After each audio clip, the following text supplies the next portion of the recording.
श्रावणाच्या सरी कोसळत होत्या. शेतीचे कामे करायला बळीराजा नव्याने जोमाने तयारी करत होता. राजगडाला सह्याद्रीच्या राक्षसी पावसाचा आणि भन्नाट वाऱ्याचा अभिषेक सुरू होता. गेली 4 वर्ष शाहिस्तेखानाने स्वराज्याला पिलवटून टाकले होते. त्यातून स्वराज्य आताच कुठे सावरले होते, पण आपला राजा सर्व काही ठीक करतील यावर जनतेचा विश्वास होता. सर्व काही निवांत होते. निसर्गाने कृपा केली होती. पाऊस साथ देत होता. पण राजगडाच्या पद्मावती मंदिरात राजे अस्वस्थपणे एरझारा घालत होते. स्वराज्य शांत असले तरी राजांच्या मनाला शांतता नव्हती. स्वराज्य उभे राहत होते नाही, ते धावते करायचे होते. स्वराज्याला मलमपट्टी करायची होती. अनेक उद्ध्वस्त संसार नव्याने मांडायचे होते. पण कसे करणार सर्व? राजांच्या भव्य कपाळावरचे दुबोडी गंध चिंतेमुळे आकसले जात होते. राजांची नजर राजगडापासून 150 कोस दूर असलेल्या औरंगजेबाच्या सुरतेवर रोखली होती. पण लगेच आज ठरले आणि उद्या निघाले असे करून चालणार नव्हते.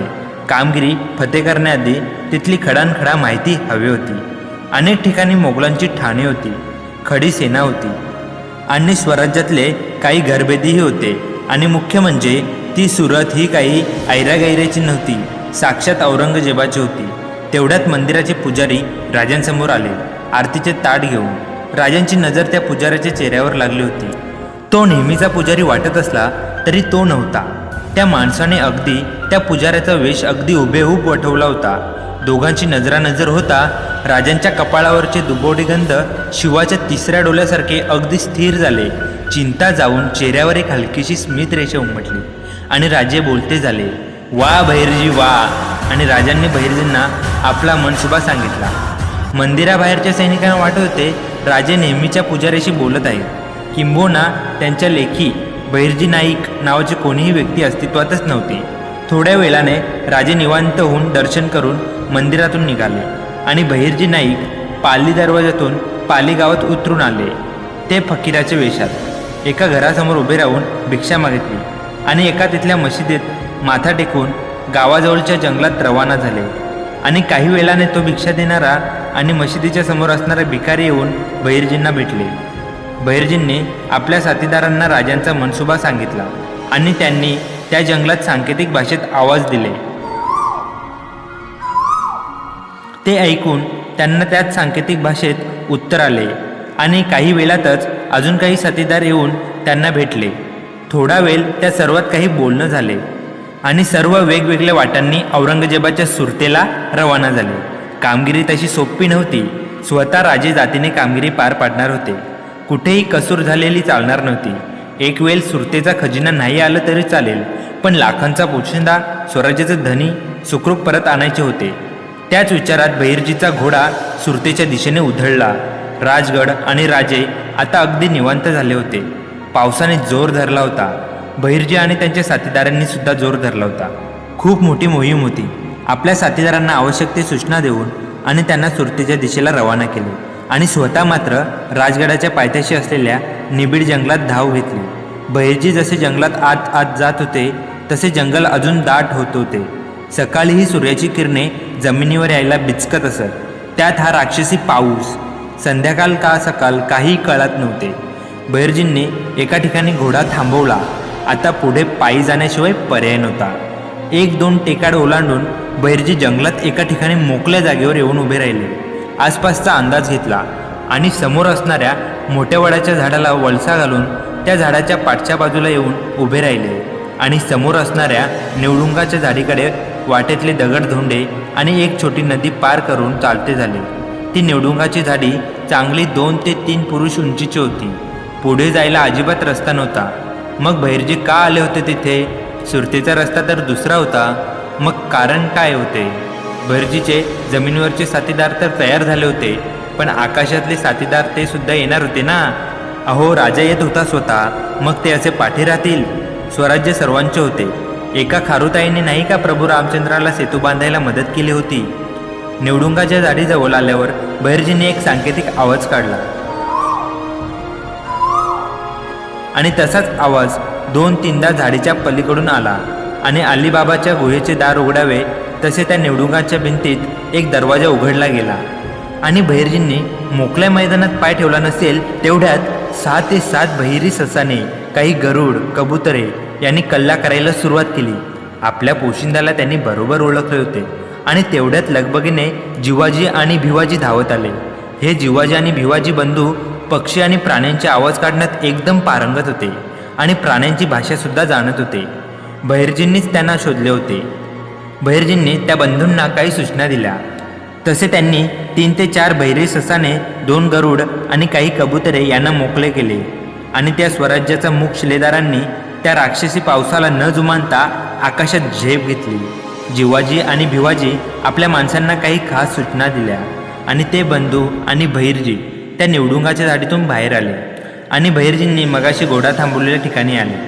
तिथून उत्तर दिशेला 4 ते 5 मैल ती तिघे चालत गेले आणि एक डोंगरावर चढले आणि जंगलातली ती सर्वात उंच जागा असल्यामुळे तिथून आसपासचे जंगल नीट नजरेत येत होते.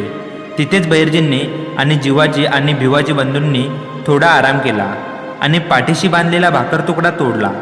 काही वेळ आसपासचा अंदाज घेतला आणि अंदाजे 1 ते 2 तासापूर्वी सोडलेले 2 बहिरे ससाने आणि 1 गरुड ते तिघे आराम करत असलेल्या जागी आले. तेव्हा त्यांच्या पायाला चिठ्ठ्या बांधल्या होत्या. त्यात सांकेतिक स्वरूपात काही माहिती होती. कोंढाणा आणि राजा जसवंत सिंगाबद्दल. राजगडापासून 30 ते 40 किलोमीटर अंतरावर असलेल्या कोंढा किल्ल्याला राजा जसवंत सिंग वेढा घालून बसला होता. पण फक्त बसलाच होता. सह्याद्रीचा पाऊस आणि जंगल याच्या पुढे त्याचे काहीच चालत नव्हते. बहिर्जींना आधी मिळालेली माहिती खरी होती आणि आता तर त्यावर शिक्कामोर्तब झाले होते. राजा जसवंत सिंग आणि त्यांचे 10,000चे सैन्य काहीच करत नव्हते. अहो, अशा पावसाची कुठे सवय होती त्यांना? आणि मराठे पण त्याला काहीच त्रास देत नव्हते. बसतोय तर बसू दे, आता पुढे कूच करायला काहीच हरकत नव्हती. त्या चिठ्ठ्या वाचून बहिर्जी बोलले, जिवाजी आणि भिवाजी, फार मोठी जोखीम आहे. आता ऊन उतरतील, आपले घोडे तयार ठेवा. रातच्या पहिल्या पहारी निघू. जिवाजी बोलले, पण बहिर्जी, रातच्याला का आणि सकाळी दिवसा उजेडी का न ग? बहिर्जी हसले आणि बोलले, अरे, आपलं धनी पण आपल्या संगत येणार आहेत. कोणाची नजर नको पडायला. कुठं जातोय, काय करायला जातोय, काहीच नका समजायला. काही वेळाने बहिर्जी, जिवाजी आणि भिवाजी डोंगर उतरून खाली आले आणि सरळ सोपा मार्ग सोडून जंगलातल्या वाटेनेच दौडत सुरतेच्या दिशेनेच निघाले. आता काही दिवस रात्रीचा उजेड करायचा होता. औरंगजेबाच्या सुरतेवर आता हात मारल्याशिवाय बहिर्जींना आता चैन पडणार नव्हती. बहिर्जी, भिवाजी आणि जिवाजी दौड करतच होते. सोबतीला कोण होते? कीर कालोख, रानवेडा पाऊस, भर्राट वारा, घनघोर जंगल, वेड्यावाकड्या वाटा, डोंगर दऱ्या आणि स्वराज्य सांभाळणारा सह्याद्री. आई भवानी आणि राजांचा हात होता डोक्यावर. मग घाबरायचं कशाला? पाऊस थांबला होता. झुजमुंज होत होते. बळीराजा आपल्या सोंडपिवल्या शेताच्या दिशेने चालला होता. कोंबडे जीवाच्या आकांताने ओरडत होते. स्वराज्य हळूहळू जागं होत होते. आता तिघांनी घोडे अजूनच जंगलात पिटाळले. त्या तिघांची नजर काहीतरी शोधत होती. एखादी चोरवाट, भुयार, जंगलाच्या पोटात लपलेली एखादी मोकळी जागा, येणारा खजिना सांभाळून आणायला काहीतरी जागा नको? एवढे 5-6 हजार मावळे, तेवढेच किंबहुना जास्त घोडे. मग ते थांबणार कुठे? ठिकठिकाणी मोगली सरदार, ठाणी, खडे सैन्य होते. एका छोट्या टेकडीवर चढून भिवाजींनी आपल्या दोस्तांना आवाज दिला आणि हुकमेसरशी बहिरी ससाना आकाशात गिरट्या घालू लागला. पुढे गेलेल्या साथीदारांनी निरोप पाठवला होता. रस्ता सांगितला होता. जागा पाहिल्या होत्या. पुढे 7-8 दिवस बहिर्जी, भिवाजी आणि जिवाजी यांचा तो परिपाठच होऊन गेला होता. रात्री दौड आणि सकाळी थोडा आराम करून जंगलाचा कानोसा. आता सुरत नजरेच्या टप्प्यात होती. बहिर्जी मोगली सैनिकाचा वेश परिधान करून एकटेच पुढे झाले. भिवाजी आणि जिवाजी तिघांच्या घोड्यांची आणि पाठून येणाऱ्या 5 ते 6 हजार मावळ्यांची आणि त्यांच्या घोड्यांची व्यवस्था लावण्यासाठी पाठी थांबले. सुरत. दक्षिणेला भरभक्कम बुऱ्हाणपूर दरवाजा. मुख्य रस्ता तिथूनच होता. बाजूला खळालता समुद्र.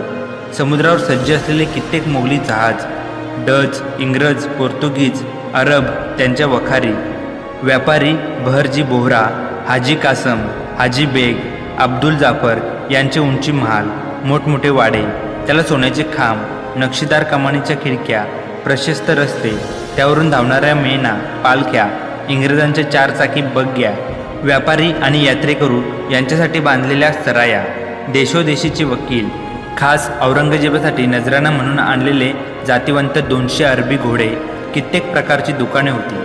सुरतेचे सुभेदार इनायत खानच्या किल्ल्याबाहेरच कुठं केशर, कस्तुरी, चंदन, अत्तर, हस्तिदंत, रेशीम आणि जरीचे कापड, उंची वस्त्रे होती. गुलामांचा आणि स्त्रियांचा व्यापार, त्यातून मिळणारे रगड उत्पन्न. पण राजांना यातील काही नको होते.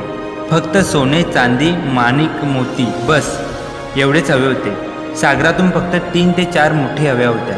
श्रीमंत योगी होता आपला राजा. सोन्याचा धूर येत होता. औरंगजेबाची सोन्याची राजधानी होती ती. कुबेराची श्रीमंती सुद्धा त्याच्यापुढे काडीमोल होती. सुरतेच्या आसपास तिन्ही बाजूला समुद्र, पूर्ण भारतवर्षात पसरलेले मोगली साम्राज्य, 101 शूर सरदार, लाखो सैन्य, घोडदल, पायदल, शेकडो जहाज, अगणित संपत्ती आणि त्यांचा शहेनशाह औरंगजेब. मग कोण नजर वर करून बघणार अशा सुरतेकडे? कोण बघणार? सह्याद्रीच्या शिवाचा 3रा डोला आता उघडला होता आणि औरंगजेबाच्या सुरतेवर फिरत होता. काही दिवसातच सुरत पेटणार होती. बहिर्जी नाईक सुरतेच्या पोटात शिरले होते. नव्हे, शिवाचा 3रा डोलाच सुरतेतून फिरत होता. कधी भिकारी, कधी व्यापारी, कधी फकीर, कधी सैनिक, कधी मजूर, अशा 1000 वेशात बहिर्जी आणि त्यांचे साथीदार सुरतेत जवळजवळ महिनाभर फिरत होते. कुठे जास्त घबाड सापडेल, कुठे अजिबात जायचे नाही.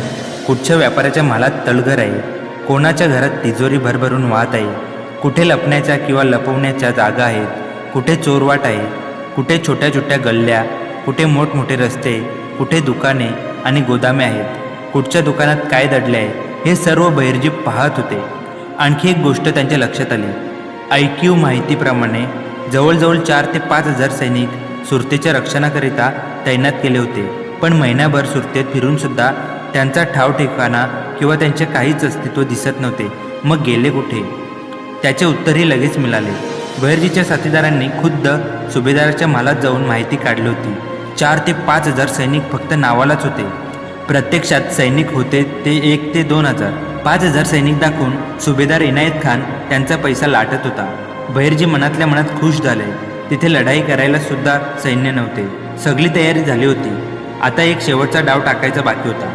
एके दिवशी बहिर्जींनी त्यांच्या साथीदारांना वेशीबाहेर जंगलात भेटायला सांगितले आणि एक डाव रंगला. पूर्ण सुरत शहर झोपले होते आणि अचानक घोड्याच्या टापांचा आवाज ऐकू यायला लागला.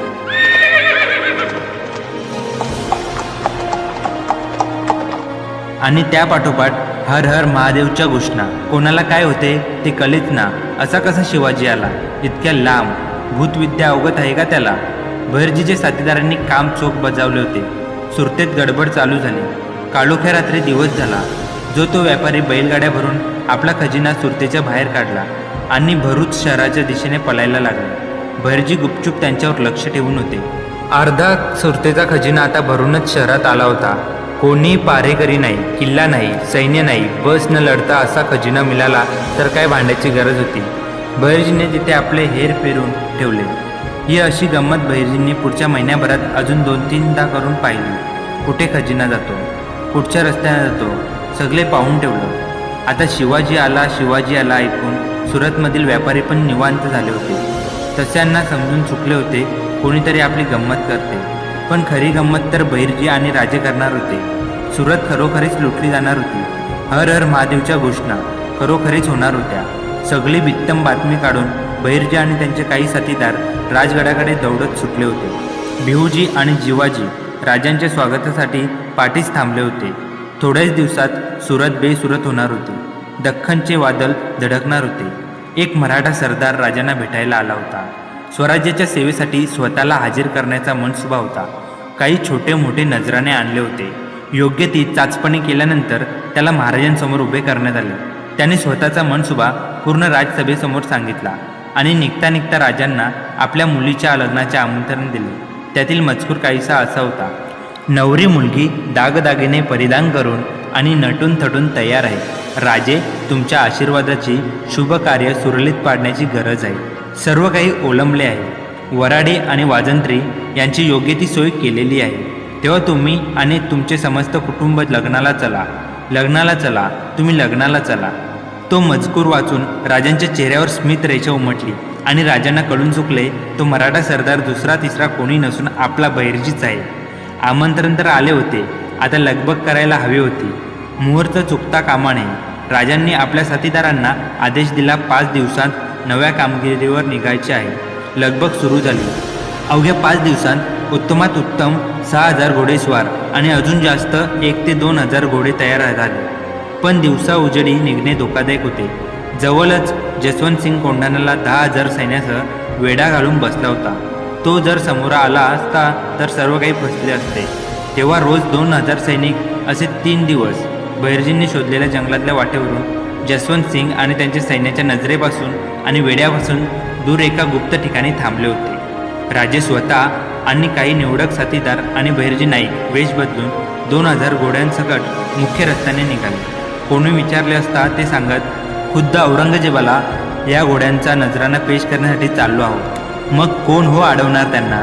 कोणाला बादशाही मर्जी खपा करून घ्यायची हिंमत होती? 2 दिवसांनी राजे आणि 6,000 घोडेस्वार एका ठिकाणी जमा झाले आणि तिथून ठरल्याप्रमाणे त्र्यंबकेश्वर मंदिराच्या दिशेनेच कूच केली. राजांनी आणि मावळ्यांनी दर्शन घेतले आणि निघता निघता बहिर्जी आणि त्यांच्या साथीदारांनी एकच अफवा सोडून दिली, औरंगाबादवर चढाई करायला चाललो आहोत. तेव्हा नुकताच शहाजादा मुज्जम तिथे रुजू झाला होता. त्याला ही बातमी समजली. आता आपल्याला शौर्य दाखवायची मोठी संधी चालून आली आहे आणि सिंहासनावर हक्क दाखवायला संधी चालून येत होती. आणि मुज्जमच्या आदेशानुसार सर्व सरदार आणि सैन्य औरंगाबादच्या वेशीवर जमा झाले होते राजांचे स्वागत करायला. पण राजे तिथे कुठे येणार होते? ते तर निघाले सुरतेला. सर्व मोकळा रस्ता मिळाला. जे काही मुघली ठाणी होती तिथे नाममात्र सैन्य होते. त्यांना तेच कारण सांगत होते, औरंगजेबाला मुजरा पेश करायला चाललो आहोत. इथे शहजादा मुज्जमला काही कळलेच ना. हे मराठे येता का नाही? जागा सोडू शकत नाही. मराठे म्हणजे भूते, कुठूनही उगवतील. मज्जल दरमजल करत राजे बहिर्जी आणि ती 6,000 सह्याद्रीची भूते सुरतेपासून आता फक्त 2 ते 3 मैलाच्या अंतरावर पोचली होती. अजूनही कोणाला थांग पत्ता लागला नव्हता. सुरतेत सकाळ होत होती आणि अचानक कल्ला वाढला. सोने नाणे लपवायला ही वेळ नव्हता. मराठ्यांची छावणी अचानक एका रात्रीत उगवली होती. काहीच समजत नव्हते. ही भूतं एवढ्या लांब आलीत कशी? मोठमोठे व्यापारी घाबरून इनायत खानाच्या आश्रयाला आले होते. तेवढ्यात राजांचे खंडणीचे पत्र इनायत खानाला पोहोचते झाले. त्यात बहरजी बोरा, हाजी कासम, हाजी बेग आणि अब्दुल जाफर आपली नावे ऐकून रडायलाच लागले. त्यांना आपली नावे समजलीच कशी? त्यांना खंडणी ठरवण्यासाठी पाचारण केले होते. नाहीतर दुपारनंतर सुरत बेसुरत होणार होती. पण कोणी आलेच नाही. उलट राजांनी पाठवलेल्या स्वारालाही धमकी देऊन पाठवले गेले. मग काय आदेश होताच हर हर महादेवच्या गजरात सुरुवात झाली. बहिर्जी आणि त्यांच्या साथीदारांनी कुठे कुठे खुणा करून ठेवल्या होत्या ती घरे, दुकाने, गोदामे सर्वप्रथम लुटली गेली. मंदिरे, चर्च, मशिदी आणि स्त्रिया आणि मुले यांच्याकडे चुकूनही कोणी डोलावर करून पाहिले नाही. आणि काही सद्गृहस्थ आणि दानशूर व्यापारी यांना कोणी हात लावला नाही. महाल, घरे, गोदामे, वखारी 3 दिवस जळत होत्याचे नव्हते झाले होते. कित्येक कैदी झाले होते. त्यातच इनायत खानाने राजांवर मारेकरी पाठवण्याचा मूर्खपणा केला होता. त्यामुळे अजून चौतालून मराठे जे दिसेल त्याला आग लावत होते. सह्याद्रीच्या शिवाचा 3रा डोला आता उघडला होता. सुरतेत आता फक्त अग्नितांडव करत होता. खूप सारी खंडणी राजांनी आता गोळा केली होती. तेवढ्यात बहिर्जींच्या साथीदारांनी खबर आणली, कोणी एक मोगली सरदार सुरतेच्या दिशेने येत आहे. लढाई करायला वेळ नव्हता. मग काय, जेवढे गोळा झाले होते तेवढे घेऊन राजे आणि बहिर्जी आणि ती भूते राजगडाच्या वाटेला लागले. दिवसा आराम आणि रात्री प्रवास करून राजा आणि खजिना राजगडाच्या पायथ्याशी आला होता. बहिर्जी नाईक, जिवाजी, भिवाजी आणि त्यांचे हेरखांत राजे राजगड आणि सह्याद्री आता निवांत झाले होते. राजा सुखरूप आला होता. बहिर्जींनी मोठी कामगिरी बजावली होती. खरंच सर्व काही निवांत होते नव्हे. सुरतेची बातमी कशी लपून राहील बादशापासून? मिर्झा राजे जयसिंग नावाचे वादळ आता सह्याद्रीच्या दिशेनं तुफान वेगात सुटले होते, खुद्द राजांना औरंगजेबासमोर पेश करण्यासाठी. तेव्हा तर बहिर्जींना जीवनातील सर्वात मोठी कामगिरी पार पाडायची होती.